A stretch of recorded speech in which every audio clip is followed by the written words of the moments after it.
So yes, glaucoma is an age related condition అండి. యూజువల్గా 50 సంవత్సరాలు పైబడిన వాళ్ళకి గ్లాకోమా వచ్చే అవకాశం ఎక్కువగా ఉంటుంది.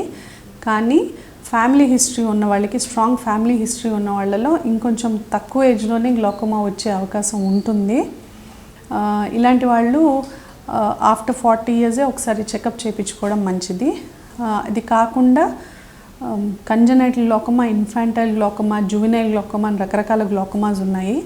కంజనైటల్ గ్లాకోమా అంటే పుట్టుకతోనే ఉంటుంది. ఇన్ఫాంటైల్ గ్లాకోమా అంటే పుట్టిన తర్వాత కొద్ది నెలలకి బయటికి వస్తుంది. అండ్ జువెనైల్ గ్లాకోమా అంటే యంగ్ ఏజ్లో వస్తుంది. సో కంపారిటివ్లీ ఇటువంటి గ్లాకోమా మోతాదు పర్సంటేజ్ తక్కువ అయినప్పటికీ కూడా ఇటువంటి గ్లాకోమా యంగ్ ఏజ్లో కూడా మనం గ్లాకోమా కనబడే అవకాశం ఉంది.